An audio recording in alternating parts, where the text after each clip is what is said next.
Dear friends, మన రెండు రాష్ట్రాలు తెలుగు రాష్ట్రాలైన ఆంధ్రప్రదేశ్ మరియు తెలంగాణ లోపల ఈ మధ్య పెద్ద చర్చ జరుగుతున్నది. షెడ్యూల్డ్ కాస్ట్స్ మరియు షెడ్యూల్డ్ ట్రైబ్ సంబంధించినటువంటి ప్రమోషన్లలో రిజర్వేషన్ సంబంధించి ఒక తీవ్రమైన చర్చ జరుగుతూ ఉన్నది.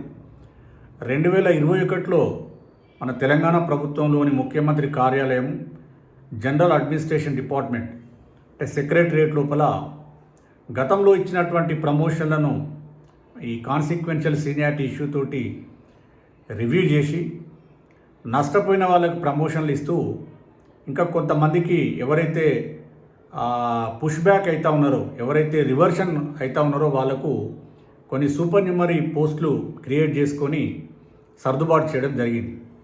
అది జరిగినప్పటి నుంచి ఇప్పుడు ఆంధ్రప్రదేశ్ లోపల ప్రభుత్వ ఎంప్లాయీస్ లోపల మరియు ప్రభుత్వ రంగ సంస్థలలో, అదేవిధంగా తెలంగాణ రాష్ట్రంలో కూడా పెద్ద ఎత్తున కొన్ని డిపార్ట్మెంట్ల లోపల ఈ కాన్సిక్వెన్షియల్ సీనియారిటీ తోటి, అంటే గతంలో ఉమ్మడి ఆంధ్రప్రదేశ్ రాష్ట్రంలో 2003లో ఇచ్చినటువంటి GOMS నంబర్ 5, GOMS నంబర్ 21, అదే 2004లో ఇచ్చినటువంటి GOMS నంబర్ 2 ఆ ప్రమోషన్లలో రిజర్వేషన్లు ప్రవేశపెడుతూ ప్రభుత్వం ఉత్తర్వులు జారీ చేసింది. ఆ ఉత్తర్వులను అన్ని ప్రభుత్వ శాఖలు మరియు ప్రభుత్వ రంగ సంస్థలైనటువంటి ముఖ్యంగా విద్యుత్ సంస్థలు కూడా అమలు చేయడం జరిగింది. అమలు చేసే క్రమం లోపల అప్పటికి సుప్రీంకోర్టు తీర్పులు కానీ ఏమీ రాలేదు. వాటి మీద ఇప్పుడు రివ్యూ చేస్తున్న కొద్దీ అనేక సమస్యలు, డౌట్స్ ఉద్యోగులలో వస్తూ ఉన్నాయి. అటు షెడ్యూల్ కాస్ట్ కానీ, షెడ్యూల్ ట్రైబ్, బ్యాక్వర్డ్ క్లాసెస్ కానీ, తర్వాత ఓపెన్ కేటగిరీ జనరల్ క్యాండిడేట్స్ కూడా అనేక సమస్యలు, డౌట్లు, అసలు ఇది కరెక్టా, నిజమా కాదా అనే దాని మీద అనేక మంది మిత్రులు మనకు ఫోన్లు చేసి అడగడం జరుగుతూ ఉన్నది. విద్యుత్ ఎంప్లాయీస్ కూడా. నేను కోడెపాక కుమారస్వామి, ఇప్పుడు తెలంగాణ విద్యుత్ బీసీ ఉద్యోగుల సంక్షేమ సంఘానికి రాష్ట్ర అధ్యక్షునిగా పనిచేస్తున్నాను. అదేవిధంగా ఈ మధ్యకాలంలో 2 అంశాల మీద మన విద్యుత్ సంస్థలలో ఈ బీసీ మరియు ఓసీ ఎంప్లాయీస్ యొక్క జేఏసీని ఏర్పాటు చేయడం జరిగింది. ఆ జేఏసీకి చైర్మన్గా పనిచేస్తున్నాను. అదేవిధంగా అనేక సామాజిక అంశాల మీద, ఎస్సీ ఎస్టీ బీసీ రిజర్వేషన్లు, సోషల్ ఇష్యూస్ మీద ప్రముఖ దినపత్రికలలో చాలా వ్యాసాలు రాస్తూ ఉంటాను. మీడియా టీవీ డిబేట్స్లో కూడా చాలా అంశాల మీద పార్టిసిపేట్ చేస్తున్నాను. ఈ సందర్భంగా ఈ ఎస్సీ ఎస్టీ కాన్సిక్వెన్షియల్ సీనియారిటీ గతంలో రాజ్యాంగ సవరణలు ఎప్పుడు జరిగినాయి, వాటి యొక్క పూర్వాపరాలు, రాజ్యాంగ సవరణలు అయిన తర్వాత రాజ్యాంగ సవరణలను సుప్రీంకోర్టు రాజ్యాంగ ధర్మాసనాల ముందు ఛాలెంజ్ చేయడం జరిగింది. ధర్మాసనాలు ఏ విధంగా చెప్పినాయి, ఇదే ఉమ్మడి రాష్ట్రం లోపల ఇదే తెలంగాణ హైకోర్టు డివిజన్ బెంచ్ యొక్క కామన్ ఆర్డర్, కామన్ తీర్పు ఏంది, ఏపీ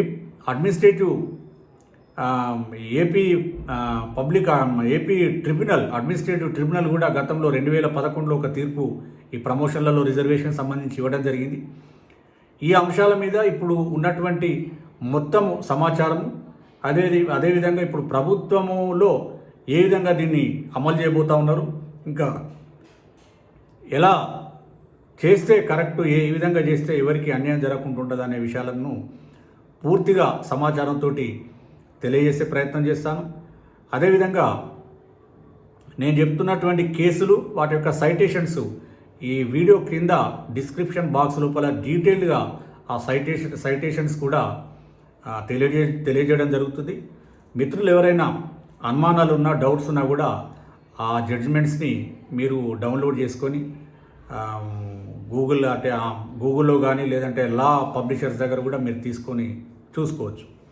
మొట్టమొదటిసారిగా ఈ ప్రమోషన్లలో రిజర్వేషన్లు ఇవ్వకూడదనేది 1992 నవంబర్ 16 డేట్ రోజు Indra Sawhney versus union of India case, అంటే 9 మంది రాజ్యాంగ ధర్మాసనం ఇచ్చినటువంటి తీర్పు. ఇది కేంద్ర ప్రభుత్వ ఉద్యోగాలలో ఓబీసీలకు 27% రిజర్వేషన్ సంబంధించి ఆమోదం తెలపడం జరిగింది. ఆ తీర్పు ఇచ్చిన సందర్భంలో ఈ ప్రమోషన్లలో రిజర్వేషన్లు అనేటివి చెల్లవు, ఎస్సీ ఎస్టీలకు ప్రమోషన్లలో రిజర్వేషన్లు ఇవ్వకూడదు. ఎందుకంటే అప్పటికే కొన్ని రాష్ట్రాలలో రిక్రూట్మెంట్ అనేది చేసిన తర్వాత రిక్రూట్మెంట్ రోస్టర్ పద్ధతిలో చేస్తారు. మన దగ్గర చేస్తున్నారు కదా, 100 రోస్టర్ పాయింట్లు, ఫిక్స్డ్ రోస్టర్ పాయింట్లు పెట్టి రిక్రూట్మెంట్ చేయడం జరుగుతూ ఉన్నది.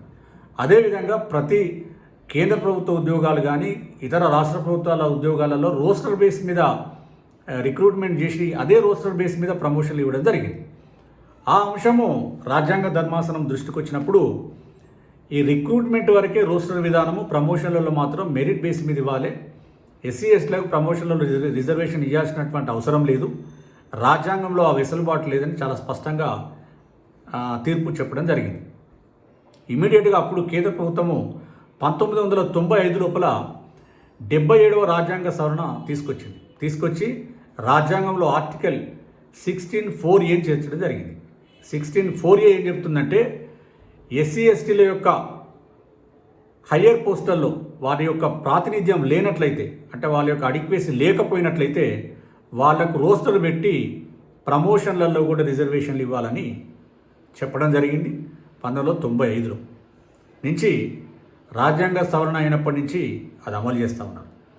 ఆ అమలు చేసే క్రమంలో కొన్ని రాష్ట్రాలలో ఏం చేసిందంటే ప్రమోషన్లలో రిజర్వేషన్ ఇచ్చిండ్రు. అదేవిధంగా ఎవరైతే రోస్టర్ మీద జంప్ అవుతారో ఎస్సీ ఎస్టీ సోదరులు వాళ్ళకు అదే రోస్టర్ బేస్ మీద మళ్ళీ దాని హయ్యర్ క్యాడర్ కూడా ప్రమోషన్లు ఇవ్వడం చేసిండ్రు. దాన్ని కొంతమంది సుప్రీంకోర్టులో ఛాలెంజ్ చేయడం జరిగింది. ఈ ప్రమోషన్లలో రిజర్వేషన్ ఇస్తూ వాళ్ళకు కాన్సిక్వెన్షియల్ సీనియారిటీ, కాన్సిక్వెన్షియల్ బెనిఫిట్, అంటే ప్రమోషన్లలో రిజర్వేషన్ తీసుకునే దాంట్లో వచ్చిన లాభాన్ని, ఆ సీనియారిటీని జనరల్ సీనియారిటీగా చేస్తూ వాళ్ళు మళ్ళీ ప్రమోషన్ ఇస్తూ ఉన్నారు కాబట్టి మాకు అన్యాయం జరుగుతూ ఉన్నది, అక్కడ క్యాచప్ రూల్ పెట్టాలని కొంతమంది సుప్రీంకోర్టులో ఛాలెంజ్ చేయడం జరిగింది. ఆ తీర్పు లోపల ఈ కొన్ని హైకోర్టులలో కూడా ఈ జడ్జిమెంట్ రావడం జరిగింది. దాన్ని దృష్టిలో పెట్టుకొని కేంద్ర ప్రభుత్వము కాన్సిక్వెన్షియల్ సీనియారిటీ కూడా ఎస్సీ ఎస్టీలకు ఇవ్వాల్సిందే అని చెప్పేసి కేంద్ర ప్రభుత్వం నిర్ణయం తీసుకొని మళ్ళీ 85వ రాజ్యాంగ సవరణను 2001లో తీసుకురావడం జరిగింది. కానీ అమలు యొక్క విత్ ఎఫెక్ట్ డేట్ మాత్రం 1995 నుంచి చేస్తూ, అంటే ప్రమోషన్లలో రిజర్వేషన్లు with consequential benefit with consequential సీనియారిటీని కల్పిస్తూ 2001లో రాజ్యాంగ సవరణ 85వ రాజ్యాంగ సవరణ కేంద్ర ప్రభుత్వం తీసుకొచ్చింది. ఆ రాజ్యాంగ సవరణ అయిన వెంటనే దాదాపుగా దేశంలో ఉన్న అన్ని రాష్ట్ర ప్రభుత్వాలు కూడా ఈ ప్రమోషన్లలో రిజర్వేషన్లు తీసుకురావడానికి చట్టాలు, జీవోలు తీసుకురావడం జరిగింది. అందులో భాగంగా మన ఉమ్మడి ఆంధ్రప్రదేశ్ రాష్ట్రం లోపల జీఓఎంఎస్ నంబర్ 5, జీఓఎంఎస్ నంబర్ 21ని 2003లో తీసుకొచ్చి ఇక్కడ ఎస్సీ ఎస్టీ ఉద్యోగులకు ప్రమోషన్లలో రిజర్వేషన్లు కల్పించడానికి ఆ జీవోలను తీసుకురావడం జరిగింది. ఆ జీవోలను మన ఆంధ్రప్రదేశ్ కానీ తెలంగాణ కానీ విద్యుత్ సంస్థలు, ముఖ్యంగా విద్యుత్ సంస్థలు, ఎందుకంటే ప్రభుత్వ రంగ సంస్థలలో 2 రాష్ట్రాలలో కూడా ఎలక్ట్రిసిటీ సెక్టర్ అనేది పెద్ద సెక్టరు. దాదాపుగా అప్పుడు గతంలో ఏపీఎస్సీలో 1,00,000 మంది ఉద్యోగులు పనిచేసేవాళ్ళు. ఇప్పుడు కూడా సుమారుగా ఇంచుమించు ఈ ఆర్టీఎన్స్ అవుట్సోర్సింగ్ అంతా కలిపితే 2 రాష్ట్రాల్లో కలిపితే కూడా 1,00,000 పైన ఉద్యోగులు పనిచేస్తూ ఉన్నారు. అయితే వీళ్లకు సంబంధించిన 2003లో జీవో రాగానే ఇది అమలు చేయడం పెట్టిన తర్వాత ముఖ్యంగా 77వ రాజ్యాంగ సవరణ మరియు 85వ రాజ్యాంగ సవరణను M Nagaraj versus union of India సుప్రీంకోర్టులో సుదీర్ఘంగా ఈ రాజ్యాంగ సవరణలు చెల్లుతాయా లేదా అనే దాని చెల్లుబాటు మీద వాదనలు జరిగినాయి. దీనికి రాజ్యాంగ ధర్మాసనం 5 జడ్జిల రాజ్యాంగ ధర్మాసనము ఒక తీర్పును 2006లో ఒక తీర్పును 19/10/2006 అంటే అక్టోబర్ 19, 2006లో జడ్జిమెంట్ రావడం జరిగింది. ఆ జడ్జిమెంట్ లోపల ప్రమోషన్లలో రిజర్వేషన్లు, తర్వాత కాన్సిక్వెన్షియల్ సీనియారిటీకి సంబంధించినటువంటి రాజ్యాంగ సవరణలు 77వ రాజ్యాంగ సవరణ మరియు 85వ రాజ్యాంగ సవరణకు ఆమోదం తెలుపుతూ ఇక్కడ ఏం చెప్పిందంటే ప్రమోషన్లలో రిజర్వేషన్లు ఈ రాజ్యాంగ సవరణ చేసినంత మాత్రాన ప్రతి డిపార్ట్మెంట్ కూడా వాళ్ళ యొక్క ప్రాతినిధ్యం ఉన్నదా లేదా, వాళ్ళ యొక్క బ్యాక్వర్డ్నెస్ కానీ, క్రిమిలేర్ సిస్టమ్ కానీ, క్వాంటిఫిబుల్ డేటా కానీ, అంటే వాళ్ళకి సంబంధించినటువంటి డేటాను కూడా సేకరించిన తర్వాత దాని మీద దాని మీద శాస్త్రీయబద్ధమైనటువంటి శాస్త్రీయబద్ధమైనటువంటి విచారణ, ఎంక్వైరీ జరిగిన తర్వాతనే అవసరం ఉంటేనే ఈ రిజర్వేషన్లు పెట్టుకోవాలి ఎస్సీఎస్లకు అని చాలా స్పష్టంగా ఎం నాగరాజ్ వర్సెస్ యూనియన్ ఆఫ్ ఇండియాలో చెప్పడం జరిగింది. కానీ అనేక రాష్ట్రాలు దీని మీద పెద్దగా ఎక్సర్సైజ్ చేయకుండానే రాజ్యాంగ సవరణ చేయగానే ఇమీడియట్గా జీవోలు ఇస్తూ రిజర్వేషన్లు అమలు చేస్తూ పోయింది. ఈ అమలు చేసే క్రమం లోపల కొన్ని ఈ జీవోలను అన్వయించుకునే క్రమం లోపల తప్పులు చేయడం జరిగింది. ఏ విధంగా అంటే రాజ్యాంగ సవరణ 77వ రాజ్యాంగ సవరణ, అదేవిధంగా 85వ రాజ్యాంగ సవరణ ఏం చెప్తా ఉన్నాయంటే షెడ్యూల్ కాస్ట్స్, షెడ్యూల్ ట్రైబ్స్ యొక్క ప్రాతినిధ్యం లేకపోతే వాళ్ళకు ప్రమోషన్లలో రిజర్వేషన్ పెట్టవచ్చు. ఒక పాయింట్. ఒకసారి ప్రమోషన్లలో రిజర్వేషన్ తీసుకున్న తర్వాత ఆ ఉద్యోగికి కాన్సిక్వెన్షియల్ సీనియారిటీ ఇవ్వాలంటే కూడా ఆ పై క్యాడర్లో ప్రాతినిధ్యం లేనప్పుడు మాత్రమే ఇవ్వాలని రాజ్యాంగం చెప్తా ఉన్నది, ఇవాళ కోర్టులు కూడా చెప్తా ఉన్నాయి.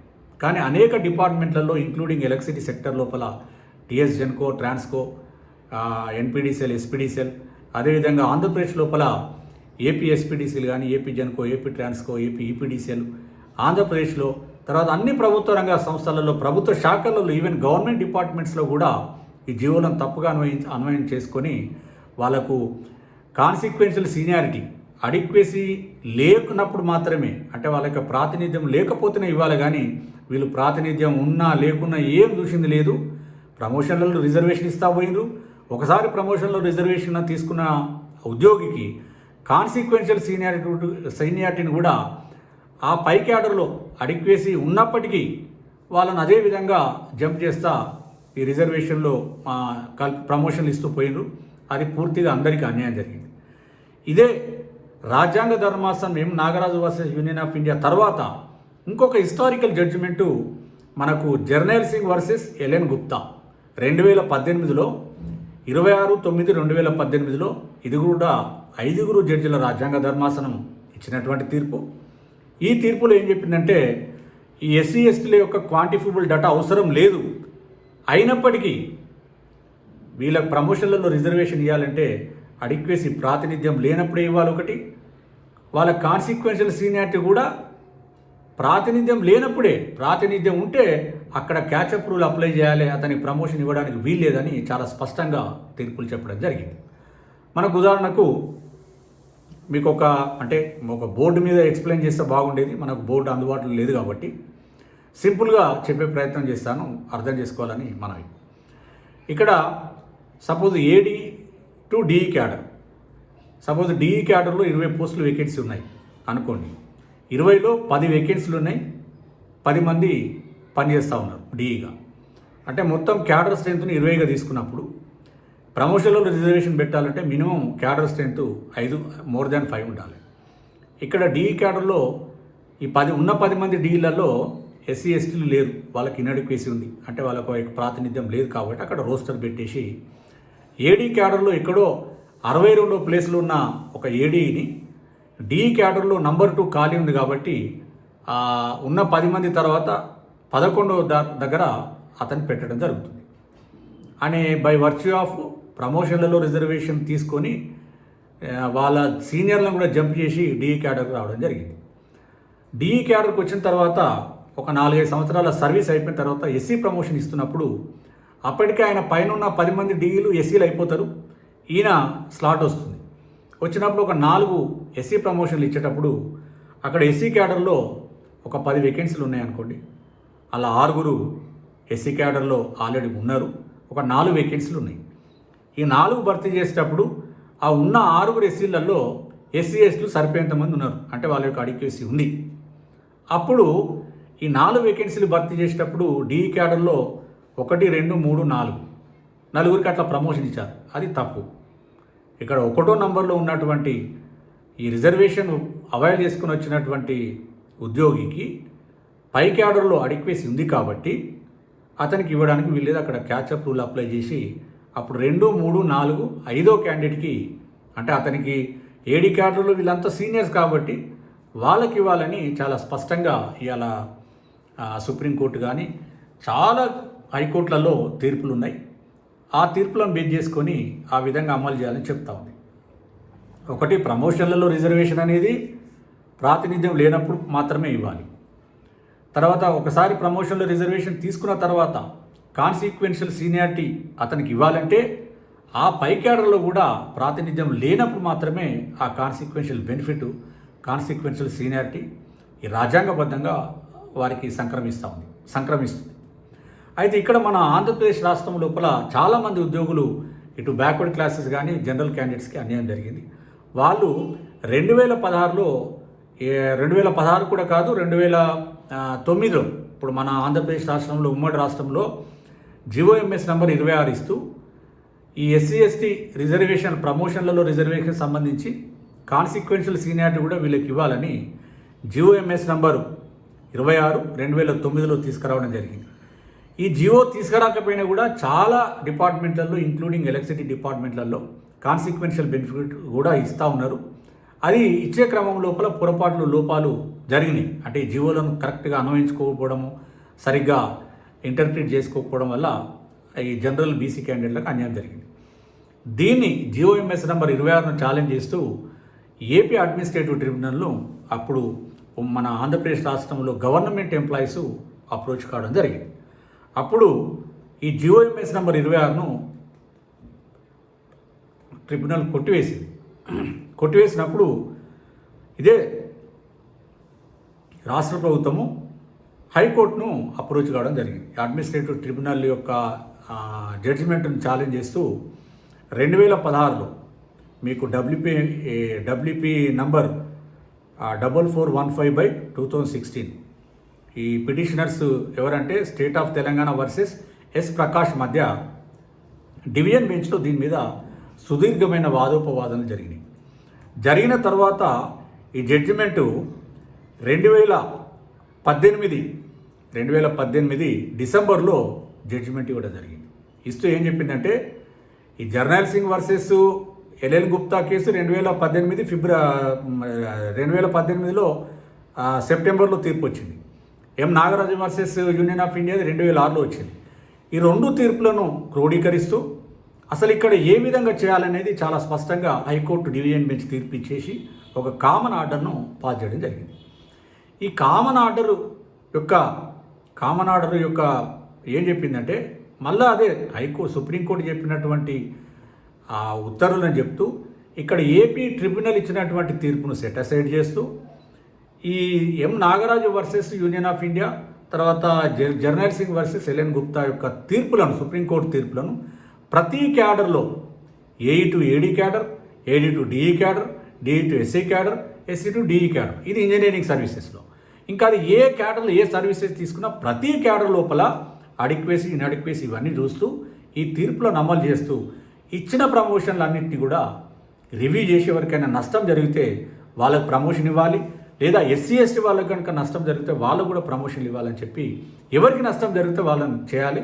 ఇవన్నీ ఇచ్చిన ప్రమోషన్లను according to Nagaraj versus union of India and Jarnail Singh versus LN Gupta కేసులు 2018లో వచ్చిన తీర్పు, ఈ తీర్పులను ఇంప్లిమెంట్ చేయాలి. ప్రతి క్యాడర్లో ఈచ్ ప్యానల్లో చేసి అన్ని రివ్యూ చేయాలని చెప్పేసి గౌరవ high court division bench order pass చేయడం జరిగింది 2018 డిసెంబర్లో.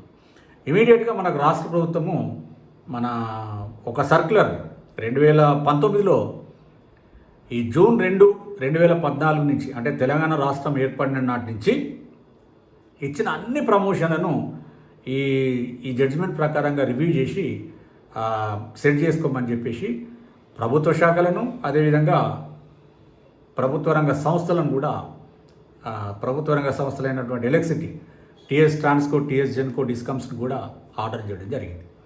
దీని మీద మన తెలంగాణ రాష్ట్రంలోని విద్యుత్ ఉద్యోగులకు సంబంధించినటువంటి OC ఉద్యోగుల సంక్షేమ సంఘం 2018 నవంబర్, డిసెంబర్లోనే వీళ్ళు కూడా హైకోర్టులో ఛాలెంజ్ చేయడం జరిగింది. దానికి హైకోర్టు బెంచ్ ఏం చేసిందంటే 2019 ఫిబ్రవరిలో ఒక ప్రత్యేకమైన ఆర్డర్ను విద్యుత్ సంస్థల కోసమే ఈ ఏదైతే common order high court division bench ఇచ్చిందో 4415/2016 కేసులో అదే జడ్జిమెంట్ ఇమీడియట్గా ఈ విద్యుత్ సంస్థలలో ఇంప్లిమెంట్ చేయాలని ఒక ఆర్డర్ పాస్ చేయడం జరిగింది. ఇవన్నిటిని దృష్టిలో పెట్టుకొని ఈరోజు విద్యుత్ సంస్థలలో చేయాల్సి ఉండే, కానీ ఈ ఆంధ్ర తెలంగాణ ఉద్యోగుల విభజనకు సంబంధించి మన దగ్గర ఈ ఎలక్ట్రిసిటీ సంస్థలలో జరగలేదు. అందువల్ల మనం యాజమాన్యాలు చేయలేకపోయినాయి. అప్పటికి ఇంకా రాష్ట్ర ప్రభుత్వంలో కూడా ఎక్కడ కూడా ఇది ఇంప్లిమెంట్ కాలేదు, దాని యొక్క కావాల్సిన మోడాలిటీస్ గైడ్లైన్స్ కావాలని కూడా ఇక్కడ విద్యుత్ యాజమాన్యాలు వేచి చూడడం జరిగింది. ఈ సందర్భంలో మన తెలంగాణ సెక్రటరేట్ అంటే ముఖ్యమంత్రి గారి కార్యాలయంలో జనరల్ జిఏడి డిపార్ట్మెంట్ లోపల ఒక కమిటీ వేసుకొని 2020లో మంచి గైడ్లైన్స్ను రూపొందించుకొని మొత్తం ప్యానెల్స్ను రివ్యూ చేయడం జరిగింది. చేసి 2021లో వాళ్ళకు ఎవరికైతే అన్యాయం జరిగిందో వాళ్ళకు ప్రమోషన్లు ఇవ్వడం, కొంతమంది డిమోషన్ అయిన వాళ్ళకు ఇది సూపర్ న్యూమరీ పోస్టులు క్రియేట్ చేసుకొని అడ్జస్ట్మెంట్ చేయడం జరిగింది. ఒకరిద్దరికి కొంతమందికి మాత్రమే డిమోషన్ రావడం జరిగింది. ఈ రకంగా జరిగినాక ఇక్కడ మన తెలంగాణ విద్యుత్ సంస్థలలో ఇటు బీసీ ఉద్యోగుల సంక్షేమ సంఘం, అటు ఓసీ ఎంప్లాయీస్ కూడా మన యాజమాన్యాలను ఏదైతే హైకోర్టు తీర్పు ఇచ్చిందో, రాష్ట్ర ప్రభుత్వం అమలు చేసిందో అదేవిధంగా అమలు చేయాలని మనం అనేక దఫాలుగా రిప్రజెంట్ చేయడం జరిగింది. అప్పుడు మన విద్యుత్ రంగ సంస్థల యాజమాన్యాలు చెప్పిన అంశం ఏంటంటే, ఈ మధ్య మనకు అందరికీ తెలిసిన విషయమే 84 మంది ఉద్యోగులను సుప్రీంకోర్టు ఆర్డర్ ఈ బైఫర్గేషన్ సంబంధించి వచ్చిన తర్వాత 84 మంది ఉద్యోగులను తెలంగాణ విద్యుత్ సంస్థలు చేర్చుకోకుండా వాళ్ళను ఉద్యోగంలోకి తీసుకోలేదు. దాని మీద వాళ్ళు సుప్రీంకోర్టులో కాంటెంప్ట్ కేసు వేయడం జరిగింది. కాంటెంప్ట్ కేసు వేయడం వల్ల, ఎందుకంటే కోర్టు ధిక్కరణ కేసు సుప్రీంకోర్టు అంటే చాలా సీరియస్గా దాని మీద వాదోపవాదాలు జరిగినాయి. మనకు అందరూ తెలిసిన విషయమే. యాజమాన్యాలు పదే చెప్పింది ఏంటంటే, ఈ కాంటెంప్ట్ కేసు క్లోజ్ అయిన తర్వాత ఈ రివ్యూ అనేది, ఈ panels review, promotion panels review from JLM నుంచి మొదలుకుంటే చీఫ్ ఇంజనీర్ వరకు కూడా చేసే బాధ్యత మాది, ఒకేసారి చేస్తామని గౌరవ సిఎండి ట్రాన్స్కో జెన్కో ప్రభాకర్ రావు గారు, ఇటు సిఎండి ఎస్పీడీసీఎల్ రఘుమాన్ రెడ్డి గారు, అటు గోపాలరావు గారు సిఎండి ఎన్పీడీసీఎల్ వీళ్ళంతా కూడా చెప్పడం జరిగింది. ఇక్కడ మేము ఉద్యోగ సంఘాలుగా మేము కూడా సంయమనతోటి యాజమాన్యాల మీద ఉన్న గౌరవంతో వేచి చూడడం జరిగింది. ఇంకా ముఖ్యంగా చెప్పాలంటే ఓసీ ఉద్యోగుల సంక్షేమ సంఘానికి 2019లోనే హైకోర్టు ఆర్డర్ వచ్చింది. నిజంగా వాళ్ళు వేయాలంటూ 2019లోనే కాంటెంప్ట్ వేయచ్చు సీఎండీల మీద. కానీ సీఎండీల మీద ఉన్నటువంటి గౌరవంతో, ఇవాళ ప్రభుత్వం మీద ఉన్నటువంటి నమ్మకంతో వాళ్ళు కాంటెంప్ట్ కేసు వేయలేదు.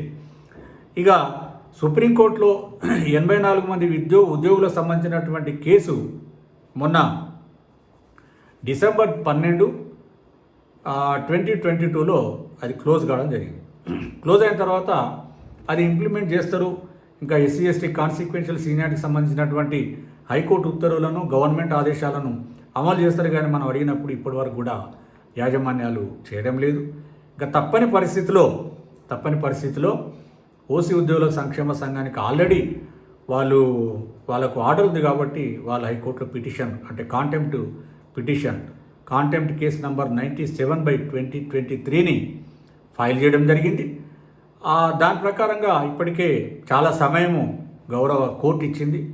ఈ మధ్యనే నిన్ననే ఒక విచారణ దీని మీద హైకోర్టు కొంచెం సీరియస్గా యాజమాన్యాలకు 8 వారాల గడువు ఇస్తూ అన్ని ప్రమోషన్లను జూన్ 2, 2014 నుంచి ఇచ్చినటువంటి అన్ని ప్రమోషన్లను సమీక్షించి ఎవరికైతే నష్టం జరిగిందో బీసీ కానీ ఓసీ ఉద్యోగులకు ప్రమోషన్లు కల్పించాలని చాలా స్పష్టంగా అమలు చేసిన తర్వాత 8 వారాల లోపు హైకోర్టుకు నివేదిక సమర్పించాలని కూడా గౌరవ హైకోర్టు తెలిపినట్టుగా మనకు సమాచారం ఉంది.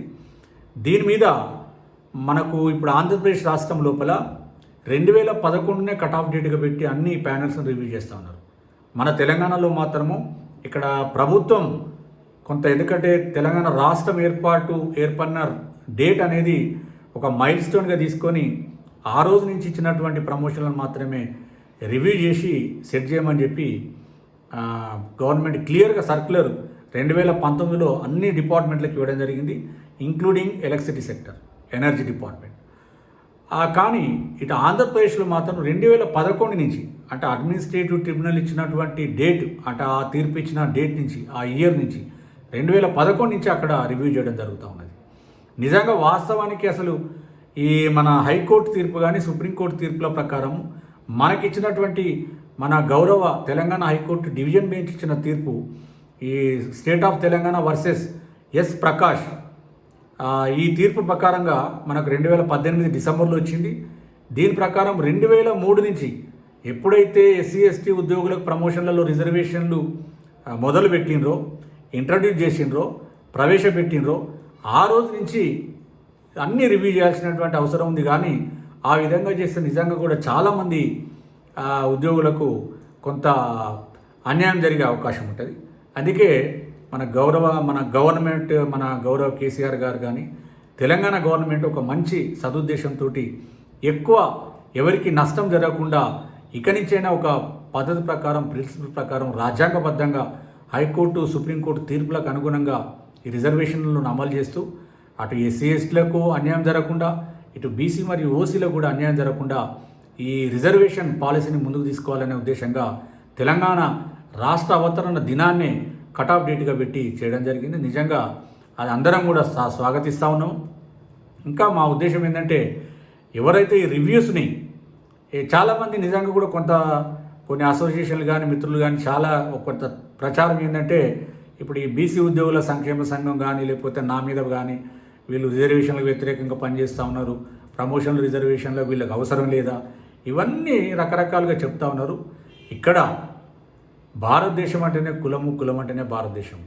ఈ భారతదేశంలో ఎస్సీ ఎస్టీ బీసీలు కానీ అగ్రకులాలు కానీ కులాల మధ్య సామాజిక అంతరాలు, ఆర్థిక అంతరాలు, తర్వాత ఈ అన్ని రకాలుగా ఈ డిఫరెన్సెస్, డీవియేషన్స్, అంతరాలు ఉన్నాయి కాబట్టి రిజర్వేషన్లు వచ్చినాయి. నిజంగా ప్రపంచంలో మొత్తం జనాభా ఒక దేశంలో రిజర్వేషన్లు ఉన్నాయంటే ఒక భారతదేశంగా చెప్పొచ్చు. ఎందుకంటే ఎస్సీ ఎస్టీ వాళ్ళకు రిజర్వేషన్లు విద్యా ఉద్యోగాలలో మరియు రాజకీయ రంగంలో ముఖ్యంగా ఎమ్మెల్యే ఎంపీ సీట్లలో రిజర్వేషన్లు మన రాజ్యాంగం ఏర్పడిన నుంచి అమలు చేస్తూ ఉన్నారు.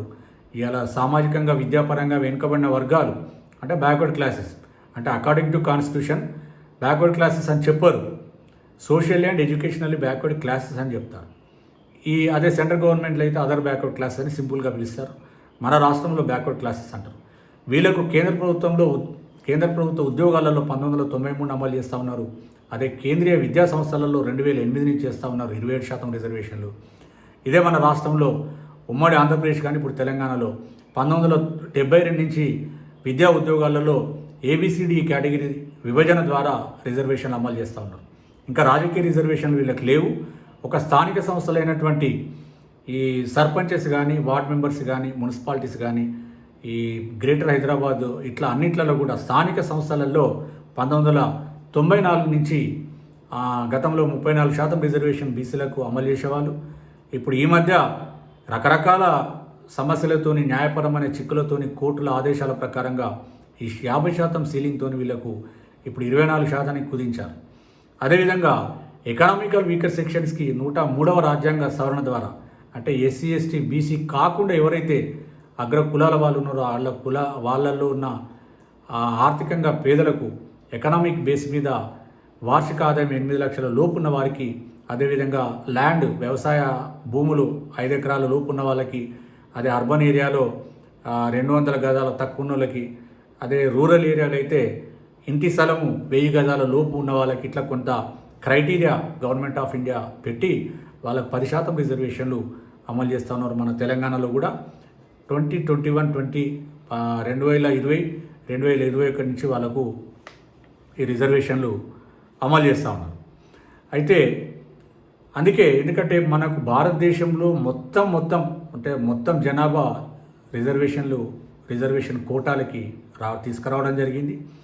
దానికి ఎకనామికల్ వీకర్ సెక్షన్కి నిజానికి కూడా సుప్రీంకోర్టు కూడా వాళ్ళ రిజర్వేషన్కి ఆమోదం తెలిపింది కాబట్టి దాని మీద నేను కామెంట్ చేయదలుచుకోలేదు. ప్రమోషన్లలో రిజర్వేషన్ సంబంధించి షెడ్యూల్ కాస్ట్, షెడ్యూల్ ట్రైబ్స్ వాళ్ళకి ఎవరికైనా మన సహ ఉద్యోగులు వాళ్ళకి వ్యతిరేకంగా కూడా ఎవరు కూడా మేము పనిచేయడం లేదు, ఆ ఉద్దేశం కూడా ఎవరు లేదు. రాజ్యాంగబద్ధంగా, చట్టబద్ధంగా, జీవుల ప్రకారంగా ఎవరికి రావాల్సిన వాటా, ఎవరికి రావాల్సినటువంటి కోటా వాళ్ళు తీసుకోవాల్సిందే. వాళ్ళ యొక్క రాజ్యాంగబద్ధమైన హక్కు. ఎస్సీ ఎస్టీ బీసీలకే అని కాకుండా అందరికీ కూడా రాజ్యాంగం అందరికీ సమానం కాబట్టి మనమంతా రాజ్యాంగ పరిధిలో జీవిస్తున్నాం కాబట్టి ప్రభుత్వ ఆదేశాలు, ప్రభుత్వ జీవోలకు అనుగుణంగా పనిచేయాల్సినటువంటి అవసరం ఉన్నది. ఈరోజు యాజమాన్యాలు కూడా నిష్పక్షపాతంగా ప్రభుత్వ జీవోలను, హైకోర్టు ఉత్తర్వులను కూడా అమలు చేసే దానిలో ముందుండాలని కూడా మేము ఆశిస్తూ ఉన్నాము. నేను చెప్పినటువంటి M Nagaraj versus union of India plus Jarnail Singh versus LN Gupta, అది సుప్రీంకోర్టు రాజ్యాంగ ధర్మాసనాలు ఇచ్చినటువంటి తీర్పు. ఇదే జర్నల్ సింగ్ వర్సెస్ ఎలెన్ గుప్తా 28/1/2022 అంటే గత సంవత్సరం జనవరిలో కూడా ఒక తీర్పు ఇచ్చింది. అది 3 జడ్జిలు ఇచ్చినటువంటి తీర్పు. దానికి అనుబంధంగా తీర్పు ఇచ్చారు. ఈ రాజ్యాంగ ధర్మాసనం ఇచ్చిన తీర్పుకు అనుబంధంగా చాలా స్పష్టంగా గత సంవత్సరం ఇచ్చిన తీర్పులో చెప్పడం జరిగింది. ప్రమోషన్లలో రిజర్వేషన్లు ఇవ్వాలి ప్రాతినిధ్యం లేనప్పుడే. అదే ప్రమోషన్లో రిజర్వేషన్ ఒకసారి తీసుకున్న ఉద్యోగికి ఆ తీసుకున్న సీనియారిటీని కాన్సిక్వెన్షియల్ సీనియారిటీ అంటారు. ఆ జనరల్ సీనియారిటీ కాదు.